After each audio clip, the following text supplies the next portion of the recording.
The race to 5G is on, and the battle for talent is getting fierce.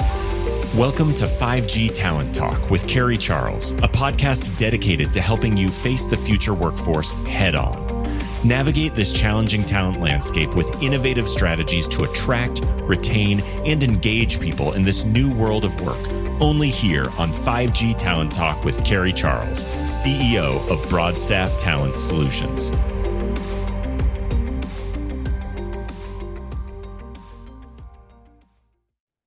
Thanks for joining me today on 5G Talent Talk. I'm Carrie Charles, your host, and I am very, very excited to have with me today Scott Woods. He is the president of public-private partnerships at Ready.net. Scott, I'm excited to start this conversation. Let's go.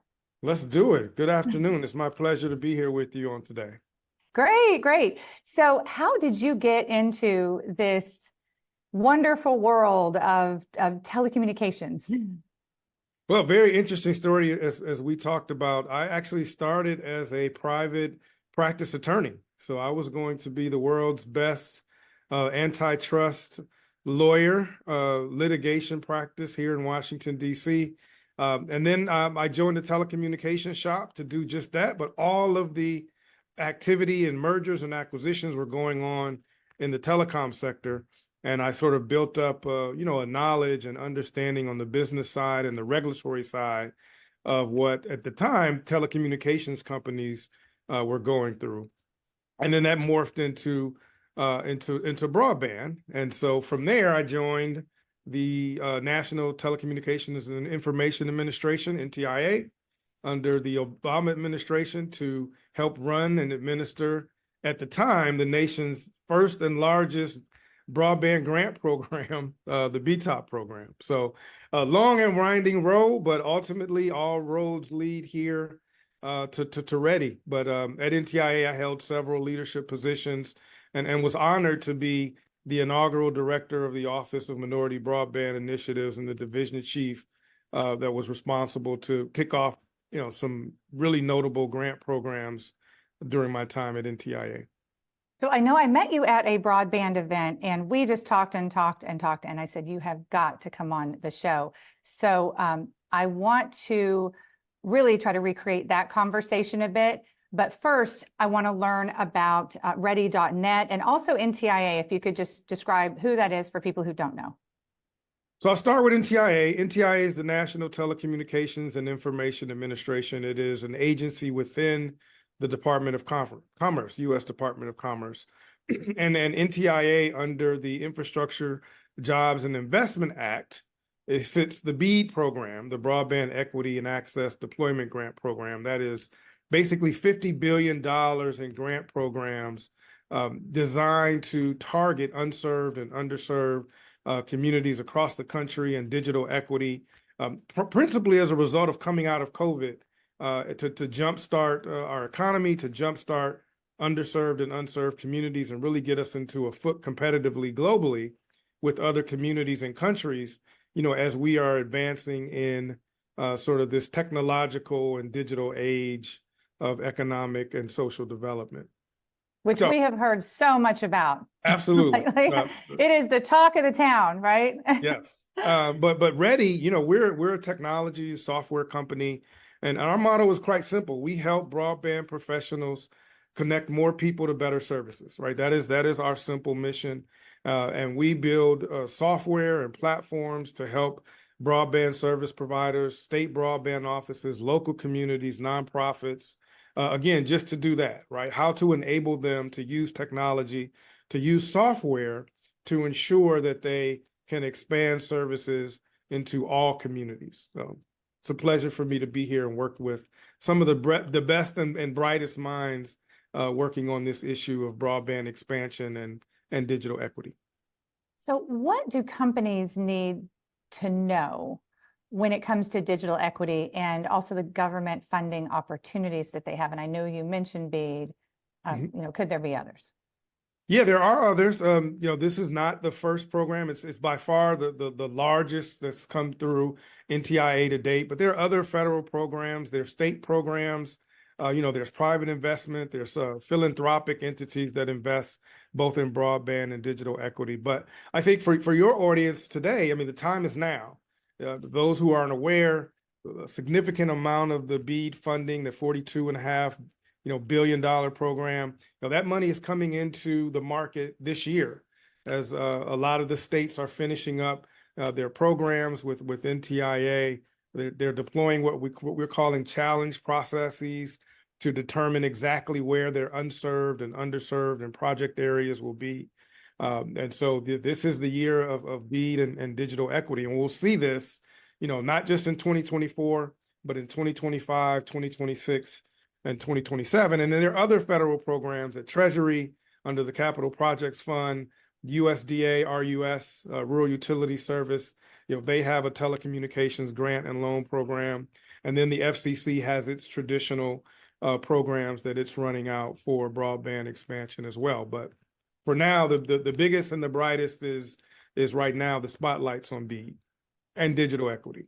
So how long, I mean, what kind of runway do we have here? So like, let's say a company, maybe a new company that is wanting to move from wireless over to broadband or get into broadband or maybe invest in broadband. Does this look like a 10-year runway? It is. It's excuse me, the traditional, or at least the legislatively defined period of performance of these projects is 5 years.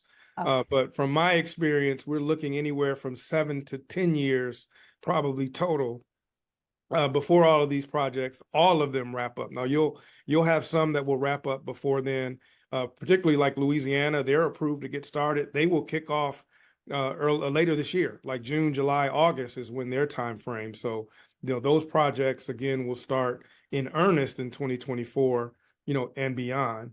But the rest of the state broadband offices and the territories, will kick off later this year, and the bulk into 2025. So what are the implications of not participating? That's a great question. We deal a lot with that. We partner with state broadband offices and operators. And my personal and professional fear is that communities that don't get to participate will be left behind. And the companies that don't embrace this opportunity and embrace, partnerships and different opportunities and relationships to build coalitions to address the digital divide, our communities are going to be left behind. And I use our communities intentionally because we're in a stage in our growth and development that I believe we no longer can look at communities as them or those, right? It's no longer where the tribal communities are over there or unserved communities, it's them over there. It's about us collectively as a country, about our global competitiveness and our readiness to be able to have all of our communities compete. And no matter where you are, right? East Coast, West Coast, rural, South, it shouldn't matter in terms of how you're able to access and what's available to you for high-speed broadband connectivity. Right. And not only that, but, we're all connected. I mean, businesses are hiring people that live in these underserved communities. And so they do need connectivity to work remote. So, I mean, it's all connected, right?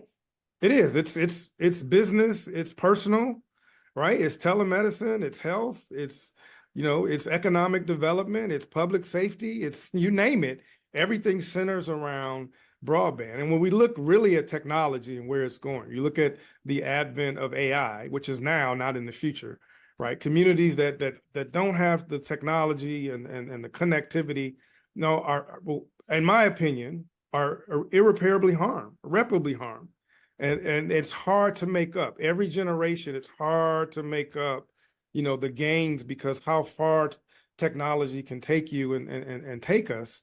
My fear really is that communities that won't get a chance to participate are going to be left behind. And that gap that we talk about, not just the digital equity gap, but the wealth gap and some of the other gaps that we're tracking, will just become larger and larger. And then we have this really big chasm of inequity that shouldn't exist in this country. So that's my personal and professional mission, if you will, to ensure that our customers have the tools that they need to compete and win.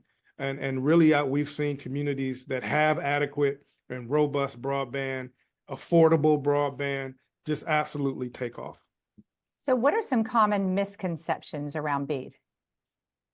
Oh, that's a great question. Now you're hitting me with the great questions, Carrie. I think the I common practiced for this with you you're because professional. you're so brilliant. I was like, I got to be really good with him. The common misconceptions that this funding is going to go to the big carriers and the incumbents, right? And there's no room for, small and local and independent, municipal operators and providers to participate. And I think that's a big misconception with the NTIA programs.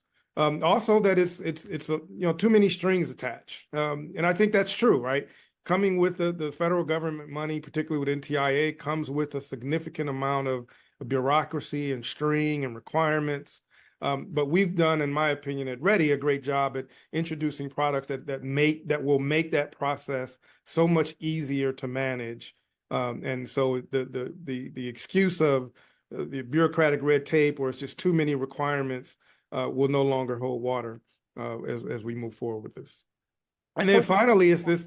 I think the common misconception is that this is hard, and it's just like some other quote unquote failed programs that you see coming out of another federal agency that that doesn't do the oversight that will be required at NTIA. So those are common misconceptions.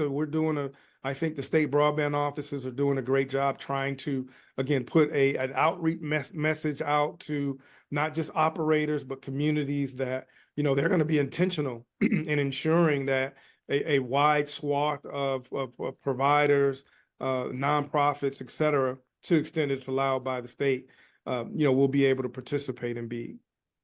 So you mentioned quickly that BEAD funding is going to be handled differently than some of the other grants, prior grants. But how is NTIA different? So I'm a former NTIA-er, so I'm no longer there, so I don't speak for the agency, but I can tell you what I know. NTIA does oversight really well. This is not the other federal programs that we've experienced, and I don't want to throw the FCC under the bus, but they don't do a ton of oversight. They do a lot of self-manage and self-reporting, but this particular program at NTIA is, number one, it's data specific, data intensive. It requires a lot of empirical data and reporting and tracking on metrics and accomplishments. So, and NTIA, along with the grants office, the NIST grants office, they do oversight really well. So checking to ensure all of the policy prescriptions and goals that are enumerated in the NOFO will be accomplished. And there are absolutely, outcomes or results for not participating or not following the outlines and the prescriptions as they require. So, and again, our work with state broadband offices as well, they've been clear on the data that they're going to collect and require from the participants in their program. So I think you will see a significant difference and shift in ensuring that the money that goes out of the door, if you will be tracked all down to the dollar, down to the red cent, if you will. But the metrics that come from the project management and the grants and financial management portions of the BEAD program, that will be done by NTIA through the state broadband offices. And so, you have to be prepared to be able to account and track for all of those, the funding and the projects. And so there's a lot that's going on there. So what is the impact of BEAD long-term? Like take it all the way, past that 5-7 year mark. Yeah, I think this is where I get into my philosophical lens, and we talked about this before. I don't look at BEAD as an ending. I look at it as a beginning. This is a catalyst to ensure better, more robust connectivity between our communities and in our communities, right? So if we look at this as a catalytic or a catalyst event, this is starting the investment and the building of what's to build and to come after. And the fundamental question that we're answering and addressing at Ready is what comes after this, right? Broadband is the start, but it is going to lead into more opportunities and for digital expansion, for equity issues, digital equity issues to expand, like workforce development, advances in telecommunication, advances in communication. So again, this is just the start of something. And so when we look back, in 10 years, 15 years, we can see this was, the foundation of communities really taking off and the growth of broadband networks. And you can see it in some communities now. There's communities now, that are experimenting with, quantum computing and advent of AI in government and city services. We know that, on the private side, in the private market, AI is being integrated into a lot of business processes and technology as well. And so when you take it from, the micro, which is internal to our communities, to the macro, which is globally, we're enabling our communities and the businesses that are located in there to compete better on a global scale than before. So I look at this again as a catalytic event. This is a foundation to build upon, what comes next. So I've been to quite a few broadband events and conferences, and heard these state leaders speak, and some of them have said that the BEAD funding will not be enough to provide connectivity for for their entire community, and if not, then what happens next? That's a great question. Another great question, Carrie. It is true for many states. Some states, they project this will be enough to connect all of their unserved and underserved communities, or at minimum, all of their unserved communities. Now, it all depends. Some states have already deployed state broadband programs, or they participated in other federal grant programs. And so BEAD is going to, their BEAD allocation and their BEAD projects will be used to further fill in the gaps. But there are other states that this is it, and it may not be enough. Again, so, what comes next is, private market comes in, is there a demand that we'll be able to track and show? I think the great thing about BEAD is we'll have all of this data, right, that we can then equate to market demand. And so is there a role, which I believe there's a role for the private market to then step up and then also, help complete and finish broadband expansion into a lot of communities. But the issue has always been in unserved and underserved communities across the country is the business case, right? It's not a business case that will allow for the private market to stand in. And because of that failure, if you will, that market failure, that is why we're seeing this government intervention into it. But I think this is, again, going back to the catalyst statement again, after all of this is over, there's still going to be a need in states, in communities across the country to expand broadband connectivity. And hopefully the private market and hopefully, investment will come in that's not government-based to ensure that, these networks can expand and that there will be digital equity opportunities provided for the communities that may not get built to or provided for during the BEAD program. So what message do you have for companies that are a little bit late to the party, if you will, or can, we be late to the party? And we're saying, okay, we really want to participate in this from a company standpoint, right? And, and get involved and build and, what do we do from here? Do we need to hire someone that can write these grants? What do we do? First question I would ask, Carrie, is where the hell y'all been? Right, I know, right? I'm just asking. Get over that question. I know. Well, there are people in wireless now that are thinking, want to go over and work in broadband. Wireless has been very, very challenging and slow, and so there's some transition. But yeah, you're right. You would have to live under a rock not to know what's going on. After I get over that question, I would say, okay. The shock of that. But then it's get engaged, right? So every state and territory has a broadband office. Each broadband office has submitted a plan of action, a plan of approach that's been reviewed and hopefully in the process of being approved by NTIA. But there's a public component and transparency to all of this. And so you can go to your state broadband office and the plan is laid out. You can see what their plans are, what their approach is. I think there's a role for wireless, for fixed wireless, for fiber. There's a role there's a role for all of these technologies, but you got to get involved. And I would hope it's not too late. After getting over the shock of the response, get involved, get activated. And I have been pushing sort of non-traditional partnerships with BEAD, right? Because of the the focus is unserved and underserved communities and anchor institutions. The traditional business case may not be there. So you may have to partner, particularly in the broadband industry, with a partner you haven't partnered with before. Or maybe change your business model and expectations so that you can participate. But the goal is to participate, not just for the growth of your business, but for the communities and your customers that you sit and serve. I think it is imperative that all of our providers, even our municipal networks, are able to take advantage of this, because again, my fear, both professionally and personally, is communities that don't have a plan, that don't get built, that aren't connected, are going to be irreparably damaged and harmed from this. And this is something that we absolutely can address. We just need everybody at the table.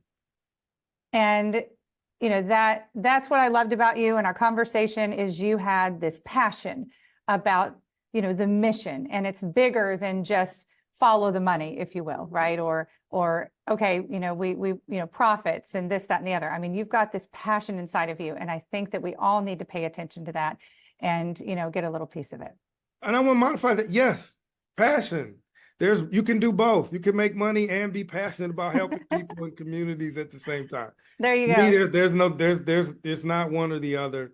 It's just the matter upon which we have to have that belief that this is our time. This is the time that we really take investment in our communities really important. And I'm really grateful for my opportunity here at Ready, but also my time at NTIA. Was able to travel across the country in communities that I probably would never have been to otherwise. And that need, that cry, if you will, has been the same, whether it's tribal communities, whether it's rural communities, whether it's urban overlooked communities. It's been the same message, is that we deserve a chance.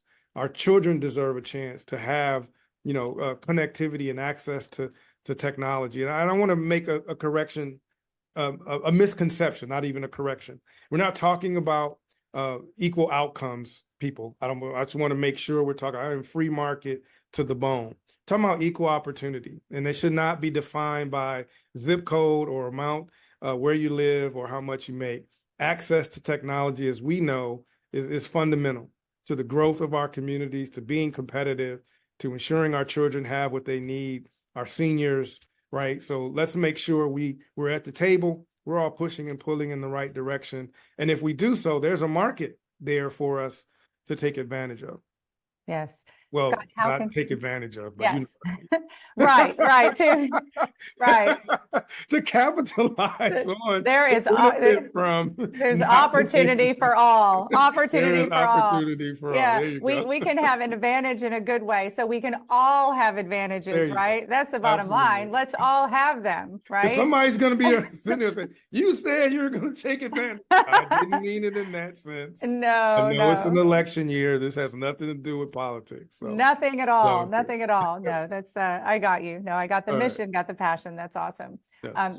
How can we reach you, Scott? How can we reach Ready and learn more? So you can reach me at scott@ready.net. That's the quickest way. We have our website. It's ready.net, www.ready.net. And then we also operate a community, broadband.io. It's free. You join. We have knowledge stakeholders, industry stakeholders from across the country in a growing free exchange community. There's no obligation to use Ready or Ready services. We're not even branded in that community at all. But we feel as though the more knowledge stakeholders and communities and providers that we can bring together, free exchange of ideas. We do our Ask Me Anything events where we interview broadband leaders and stakeholders from across the country, broadband office directors. It's just a free information exchange of best practices and ideas on how we can accomplish this huge goal of connecting the underconnected. So those are the three principal ways. Email me directly. Visit us at ready.net. You can see our full suite of product offerings and how we work with both operators and broadband service providers, as well as communities and state broadband offices. And then the IO community is just a place I think everyone should join, just to see what some of the things that are going on in the discussions that are being had, and see how you can contribute to the discourse and of how we can accomplish this as an industry, and as a country.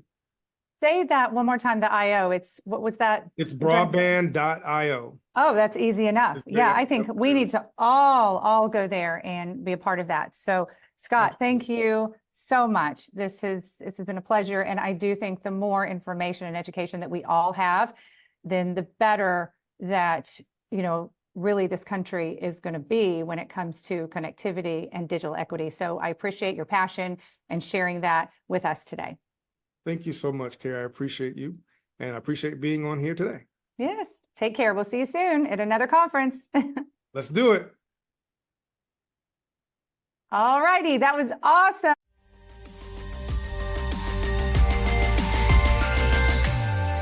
Thank you for listening to another informative episode of 5G Talent Talk, brought to you by RCR Wireless News, Telecom Careers, and Broadstaff Talent Solutions. As we advance into the future, we promise to bring you the resources you need to navigate this ever-changing landscape of 5G to help you attract, retain, and engage people in this new world of work. To access the show notes or leave a review, visit broadstaffglobal.com.